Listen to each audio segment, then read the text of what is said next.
وَإِن طَلَّقْتُمُوهُنَّ، اور اگر تم نے ان کو طلاق دے دی، من قبل ان تمسوهن، اس سے پہلے کہ تم نے ان کو ہاتھ لگایا یعنی مباشرت کی، وقد فرضتم لهن فریضہ، اور تم نے ان کے لیے مہر مقرر کر دیا. یا مہر کو فریضہ کہا جا رہا ہے، کیوں؟ نماز بھی کیا ہے؟ فریضہ ہے، تو اس کو ادا کیے بغیر وہ ادا نہیں ہوتی. اسی طرح مہر بھی فریضہ ہے، ادا کیے بغیر ادا نہیں شمار ہوگا، پوچھ ہوگی. وقت فرضتم لہن فریضہ، اور تم نے مقرر کر دیا ان کے لیے مہر، تو پھر کیا ہوگا؟ فنصف ما فرضتم، پس آدھا ہے اس کا جو تم نے فرض کیا، جو مقرر کیا. یہ کس صورت میں؟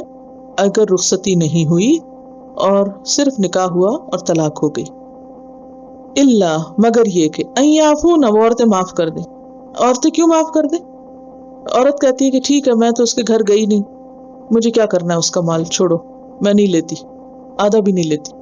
او یعفو، یا معاف کر دے الذی، وہ جو بیدہ عقدۃ النکاح، جس کے ہاتھ میں نکاح کی گرا، یعنی شوہر، مرد معاف کر دے، کہہ کہ میں نے نکاح کیا تھا اور اس عورت کی شہرت کو نقصان پہنچا، لہٰذا آدھا مہر دینے کی بجائے میں اس کو کیا دوں؟ پورا ہی دے دوں. پھر اللہ تعالیٰ فرماتے ہیں وَأَن تَعْفُوا، یہ کہ تم معاف کرو. کون؟ شوہر، جن سے اوپر سے خطاب ہے وَإِن طَلَّقْتُمُوهُنَّ سے. وَأَن تَعْفُوا، اور اس میں دونوں بھی مراد ہو سکتے ہیں، ایھا الازواج، یعنی جو بھی ان میں سے کرے، اقرب للتقوی، یہ تقوی کے قریب ترین ہے. معاف کر دینا تقوی کے زیادہ قریب ہے. تو اس سے کیا پتہ چلتا ہے اسلام ہمارے اندر کون سا اخلاق پیدا کرنا چاہتا ہے؟ دینے والے کا، خیر خواہی کا، فائدہ پہنچانے والے کا، اور وسعت ظرف، وسعت قلب، وسعت نظر کا. صرف اس وقت نہیں جب دوستی ہو، اس وقت بھی جب حالات خراب ہو جائیں. دیکھیے جب رشتہ جڑ رہا ہوتا ہے اس وقت تو سب بہت مہربان ہوتے ہیں ایک دوسرے پر، خوشی میں تو ہر ایک دینا چاہتا ہے، یا نہیں؟ جب آپ کسی سے خوش ہوتے ہیں تو آپ کا دل کیا چاہتا ہے؟ آپ خوشی کا اظہار کیسے کرتے ہیں؟ کسی کے ساتھ دے کر. آپ کا دل چاہتا ہے کہ سب کچھ دے ڈالیں، یا نہیں؟ اب یہ تو ایک خوشی کے وقت میں، خوشی کی ترنگ میں آ کے آپ کر رہے ہیں نا، تو مشکل نہیں ہے. لیکن یہاں اللہ تعالیٰ کس وقت دینے کی بات کر رہے ہیں؟ جب دشمنی ہو گئی، جب حالات خراب ہو گئے، جب ایک دوسرے کے خلاف ایک طرح کی نفرت یا ایک بدگمانی یا ایک دوسرے سے دوری ہو رہی. یہ ہے دین کی تعلیم کہ صرف اس وقت دینے والے مت بنو جب تم خوش ہو، اس وقت بھی دو جب تم خوش نہیں ہو، جب تم جدا ہو رہے ہو، جب تمہارا اب اس سے کوئی مطلب نہیں رہا. ایسا دینا کس کے لیے دینا ہے؟ اللہ کے لیے دینا ہے. دیکھیں بعض اوقات ہم کہتے تو ہیں یہ اللہ کے لیے ہم کر رہے ہیں، لیکن سچ پوچھیں وہ اپنے دل کی خوشی کے لیے کر رہے ہوتے ہیں. شو آف نہ بھی ہو، لیکن وہ ایک ہوتا نا کہ انسان کو مزہ بھی آتا دینے میں، یا نہیں ہوتا نا، ایک لطف ہوتا دینے کا بھی، تو وہ لطف آپ کو مل رہا ہوتا ہے، تو آپ اس وقت دے تو کسی کو رہے ہوتے ہیں مگر خود بھی گین کر رہے ہوتے ہیں. لیکن اس وقت دینا جب آپ کسی سے ناراض ہو اور پھر آپ اس سے دور ہونا چاہیں یا اس کو دور کرنا چاہیں. عموماً ایسے موقعوں پر تو لوگ چینا جپٹی شروع کر دیتے، اور اگر نہ بھی کچھ لینے کا ہو تو آپ نے دیکھا ہوگا کہ عموماً خلا کے بعد اگلا مقدمہ کیا ہوتا ہے؟ لڑکے کی طرف سے فوراً مقدمہ دائر ہوتا ہے لڑکی کے خلاف یا اس کے گھر والوں کے خلاف کہ یہ میرا یہ اور یہ اور یہ سب کچھ لے گئی، مجھے واپس دلا جائے، یہ اتنے زیورات لے گئی ہے، یہ فلاں چیز لے گئی. جھوٹ بتاتے ہیں بعض اوقات، آپ کو شاید نہ معلوم، لیکن میرے پاس کئی قسم کی قصے، کہانیاں، سٹوریز آتی رہتی ہیں. اور بعض اوقات لوگ صرف مسئلے کے طور پہ بھی پوچھتے ہیں کہ ایسی صورت میں کیا کرنا چاہیے. تو اس میں عموماً یہ دیکھا گیا ہے کہ جو ہی لڑکی نے خلا لی تو لڑکے نے صرف اس میں نہیں صبر کیا کہ ہاں ٹھیک ہے میرا دیا ہوا مہر تم نے واپس کر دیا اور تم الگ ہو، ساتھ ہی مقدمہ کہ اب لے آؤ وہ فلاں اور فلاں چیز بھی، اور بعض اوقات ان کا کوئی وجود بھی نہیں ہوتا، صرف ستانے کے لیے، تنگ کرنے کے لیے. خلا کی عدت 1 ماہ ہوتی ہے. جب لڑکی خود طلاق خریدتی ہے، یہ طلاق خریدنا ایک طرح سے اپنا مہر دے کے خلا، تو اس صورت میں پھر اس کو 1 ماہ کی عدت کرنا ہوگی. اس عدت میں شوہر رجوع نہیں کر سکتا کیونکہ یہ لڑکی نے خود لی ہے. ہاں اس کو اگر وہ پروپوز کرنا چاہے تو وہ انڈائریکٹلی پروپوز کر سکتا ہے دوبارہ، یا پھر عدت گزر جائے تو دوبارہ پھر اگر وہ اسے شادی کرنا چاہتا ہے تو نکاح ہو سکتا ہے لیکن رجوع نہیں، یعنی کہ اس صورت میں. لیکن میں تو جنرلی ایک حکم بتا رہی ہوں کہ ایسی صورت میں کیا ہے، کیونکہ متعلقہ کی عدت کی بات بھی ہو چکی اور بیوہ کی بھی عدت کی آج بات ہو چکی، تو خلا والی عورت کی عدت جو ہے وہ 1 ماہ ہوتی ہے، رجوع نہیں ہے اس میں. یہ جو خلا ہوتی ہے یہ طلاق رجی نہیں ہوتی، یہ کیا ہوتی ہے، طلاق خریدی گئی ہوتی ہے. اس کے بعد بہرحال چونکہ ایک ہی طلاق ہوتی ہے تو نکاح کے چانسز ہوتے ہیں، نکاح ہو سکتا. خلا میں کسی اور سے شادی کرنا بیچ میں ضروری نہیں ہے، ڈائریکٹ دوبارہ وہ شخص پروپوز کر سکتا ہے. دیکھیے جب نکاح ہوا $2000 مہر مقرر ہوا، مثلا رخصتی نہیں ہوئی، طلاق ہو رہی ہے، اس موقع پر شوہر کو $1000 دینا ہوگا. ٹھیک ہے، اب یہ کیا ہے، آدھا ہے. ٹھیک، 1000 دینا ہے. لیکن عورت کہتی ہے کہ میں نہیں لیتی، میں نے معاف کیا. اب شوہر کیا ہے، کچھ بھی نہیں دے رہا. دوسری صورت میں مرد کا معاف کرنا کیا ہے کہ عورت کا حصہ تو 1000 بن رہا تھا، وہ کہے 1000 نہیں، میں تم کو 2000 دیتا ہوں. یہ مرد کا معاف کرنا ہے. تو اس صورت میں اب دونوں کو کہا جا رہا ہے آخر میں کہ تم معاف کر دو، یعنی دینے والے بنو. اسی لیے تو میں نے اتنی لمبی بات کی دینے پہ، وسعت قلب اور نظر پہ، کہ ہر ایک فائدے کا بن جائے، دینے والا بنے، مطلب ہی نہ بنے کہ مجھے کیا ملے گا. اسی پہ مزید بات تھی نا کہ ہمارے یہاں عموماً چھینا جھپٹی شروع ہو جاتی ہے کہ وہ 1000 بھی دینے کو تیار نہیں، 2000 کی تو کہاں بات ہوگی، اور وہ 1000 معاف کرنے کو تیار نہیں، وہ 2 لینے کو بیٹھی ہے. تو یہ چیز جو ہے یہ درست نہیں. عدل اور انصاف کی بات کیا ہے، آدھا آدھا چھوڑ دو، اور اگر یہ نہیں ہو سکتا تو اس صورت میں سارا ہی جانے دو، پورا ہی دے دو، اور وہ پورا ہی چھوڑ دے. پریگننسی کی صورت میں ہمیشہ، چاہے متعلقہ ہے، چاہے خلا لے رہی ہے، چاہے بیوہ ہے، اس کی عدت جب ہی ختم ہوگی جب بچہ ڈیلیور ہوگا، جلدی یا بدیر. یعنی یہ ایک کامن اصول. اس عدت کا مطلب یہ ہے کہیں پر رشتہ پکا نہیں ہو سکتا اور شادی نہیں ہو سکتی، رخصتی اس کی پینڈنگ میں چلی جائے گی جب تک کہ وہ بچہ پیدا نہ ہو جائے. ایسے جو ایکسیپشنل کیسز ہوتے ہیں اس میں پھر لمبی بحثیں اور جرا، اور وہ پھر اس کو آف ہینڈ فتوے نہیں دیے جا سکتے، اسے پوری سچویشن دیکھی جائے گی کیونکہ کئی کمپلیکیشنز ہو سکتی ہیں. چلیے آگے چلیں. وَلَا تَنْسَوُا الْفَضْلَ بَيْنَكُمْ، اور آپس میں احسان کرنا مت بھولو. یعنی اگرچہ تم الگ ہو رہے ہو لیکن اس کے باوجود آپس کے تعلقات میں خرابی نہیں ہونی چاہیے، ایک دوسرے کو بلیم نہیں کرنا چاہیے اور ایک دوسرے پر الزام تراشی نہیں ہونی چاہیے. بعض اوقات قریبی رشتوں میں ایسی صورت پیش آ جاتی، مثلا بہن بھائی تھے، انہوں نے اپنے بچوں کی باہم بات پکی کر دی، نکاح ہو گیا، رخصتی سے پہلے یہ مسئلہ ہو گیا. اب کیا ہوتا ہے کہ چلے بچوں کا تو تعلق ختم ہوا لیکن خون کا رشتہ تو نہیں ختم ہونا چاہیے. تو یہاں تنسبو، تم سب نہ بھولو، الفضل، فضل کرنا یعنی احسان کرنا، دوسرے کا خیال رکھنا، بینکم، آپس میں. اس میں آپ دیکھیے کہ شوہر کون سا احسان نہ بھولے.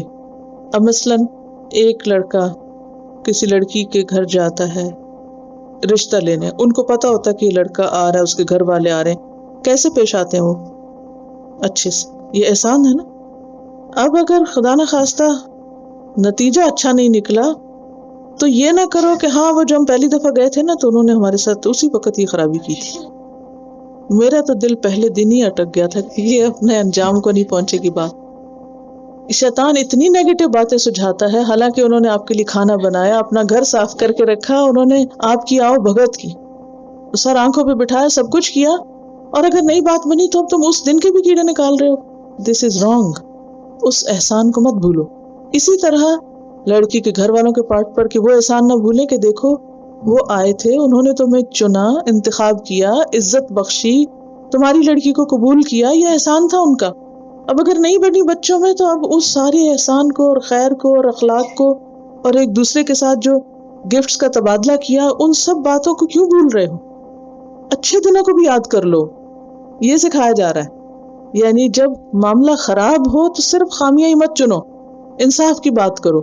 جو کسی کا احسان ہے اسے یاد رکھو، اسے نہ بھولنا. یہ کہا جا رہا ہے کسی کا احسان نہ بھولنا. اور ہم کیا کرتے ہیں، اگر کوئی معاملہ گڑبڑ ہو جائے ایک احسان نہیں یاد کرتے، ہر چیز ہی الٹ جاتی، ہر چیز خراب نظر آنے لگتی کہ دوسرے میں کوئی خیر ہے ہی نہیں، اور دین کیا سکھا رہا ہے کہ یہ بات ٹھیک نہیں۔ اور یہ اگر آپ اتنی سی آیت کا حصہ نکال کر عام زندگی پر بھی اپلائی کریں نا، بہت اچھے تعلقات ہو جائیں گے سب سے۔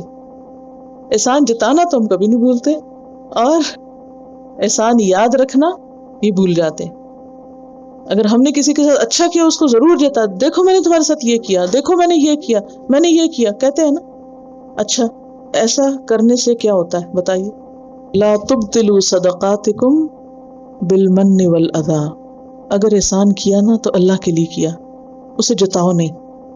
ہاں اگر کسی کا احسان لیا تو اسے بھولو نہیں، یہ ہے دین کی تعلیم۔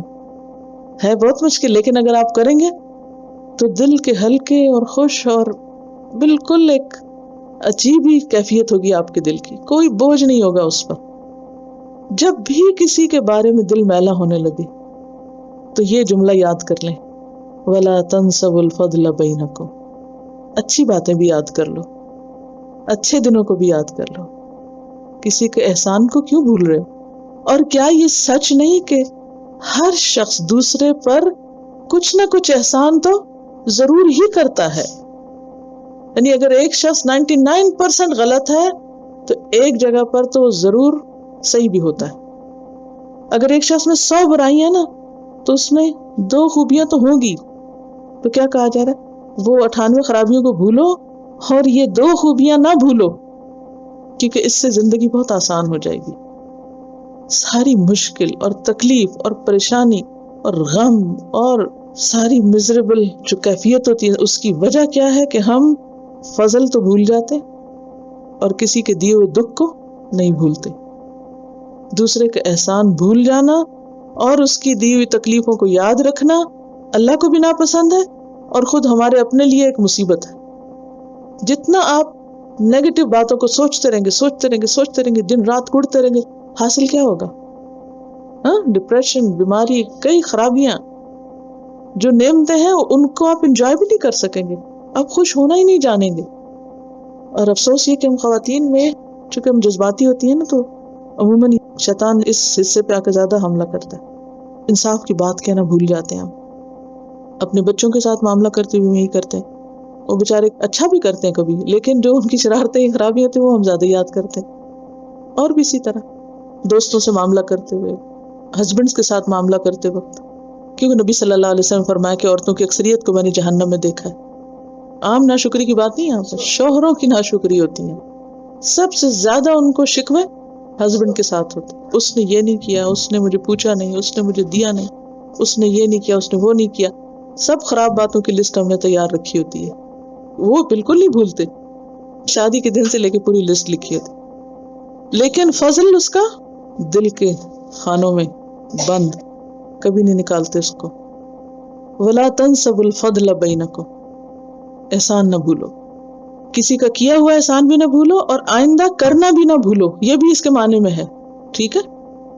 کیا ہوا احسان جو ہے اس کو بھی نہیں بھولنا اور آئندہ کرنا بھی نہیں بھولنا، کیونکہ بعض اوقات ہم پچھلے کو تو یاد رکھتے نہیں، بڑا اچھا تھا، اچھے دن بھی تھے، لیکن آئندہ اب اس کے بعد توقع مت رکھنا، نہیں، آئندہ بھی اگر عام کوئی رشتہ داری ہے، مثلاً آپ کی بہن کا بچہ ہے جس کے ساتھ آپ کی بچی کی شادی ہوئی، اب اگر نہیں بنی تو عموماً کیا ہوتا ہے، بہن بھائیوں کو جب ہم وزٹ کرتے ہیں تو ان کے سارے بچوں کا خیال رکھتے ہیں، چھوٹے موٹے تحفے تحائف ان کو دیتے ہیں۔ اب ہم کہیں کہ جی 5 بچوں کے لیے تو یہ تحفہ ہے، وہ جو چھٹا تھا نا وہ تو آؤٹ کاسٹ ہے، اس کے لیے کچھ نہیں، ایسا نہیں کرنا، وہ ابھی بھی تمہاری بہن کا ہی بچہ ہے، اس کے ساتھ اب بھی احسان کرو۔ ایک اسلامی معاشرے میں جو خوبصورتی ہے وہ کس سے آ سکتی ہے؟ مسلم معاشرے کے اندر بھلے بہن کا بچہ نہیں تھا، کوئی اور تھا، ہو سکتا ہے تمہارے ہمسائے ہوں، ہو سکتا ہے کہ جاننے والے ہوں، اب رشتہ نہیں رہا، سب ایک دوسرے کو دیکھتے بھی نہیں، بات بھی نہیں کرتے۔ بعض اوقات ایسا ہوتا ہے نا، لوگ شادی میں غمی میں اکٹھے ہوتے ہیں اور وہ کیا کر رہے ہوتے ہیں، کمپلیٹلی اگنور کر رہے ہوتے ہیں ایک دوسرے کو، شکل بھی نہیں دیکھتے، اور اگر سامنے نظر آ جائے تو ایسے جیسے کوئی جانی دشمن آ گیا سامنے۔ اب ان ساری کیفیات سے کیا ہوتا ہے؟ تکلیف سے گزرتا ہے نا انسان۔ کیوں آپ کسی کو دیکھ کے تکلیف میں آئے؟ نقصان کس کا ہوگا؟ آپ کا اپنا ہوگا۔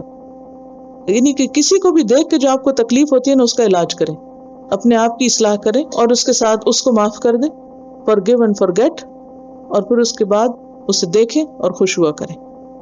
اس میں آپ کی اپنی بھلائی ہے.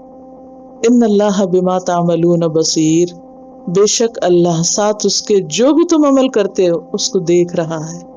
کس کے لیے کرو گے یہ سب کچھ؟ اس کے لیے کرو گے اور وہ دیکھ رہا ہے. کیونکہ بعض اوقات آپ احسان کیوں نہیں کر سکتے، اس کی وجہ یہ ہوتی ہے کہ آپ کرنا چاہتے ہیں اور دوسرا منہ موڑ جاتا ہے. آپ سلام کرتے ہیں وہ جواب نہیں دیتا، آپ آگے بڑھتے ہیں وہ اور آگے بھاگ جاتا ہے. آپ اچھا کرتے ہیں وہ برا کرتا ہے، تب آپ کہتے ہیں بس میری بہت بے عزتی ہوگی، آج کے بعد میں بھی نہیں کرنے کی، میں نے تو بہت کوشش کر دیکھی، دوسرا شخص تو بالکل نہیں سن رہا. ٹھیک ہے تھوڑا اگنور کر دیں، لیکن لا تنسوا الفضل بینکم، جو احسان اور خیر اور بھلائی کا کام ہے اسے بھولنا نہیں، وہ کرتے رہنا ہے، کیونکہ اسی میں ہمارا فائدہ ہے. اگر کوئی بندہ اس کی قدردانی نہیں کر رہا تو بھی کون کر رہا ہے؟ وہ کر رہا ہے. یہ یاد رکھو، ان اللہ بما تعملون بصیر. بخاری کی ایک حدیث ہے، رحم اللہ عبدا، اللہ اس بندے پہ رحم فرمائے، سمحن، جو سخی ہے یعنی بہت کھلے دل کا ہے، اذا باع، جب وہ بیچتا ہے، سمحن اذا اشترى، سخی ہے یا کھلے دل کا ہے جب وہ فروخت کرتا ہے یعنی خرید و فروخت کرتا ہے، سمحن اذا اقتضى، اسی طرح مروت والا ہے، کھلے دل والا ہے جب کہ وہ کوئی فیصلہ کرتا ہے، جب کسی سے کوئی معاملہ کرتا ہے. تو حسن معاملہ جو ہے یہ انسان کے بہترین اخلاق پر دلیل ہے.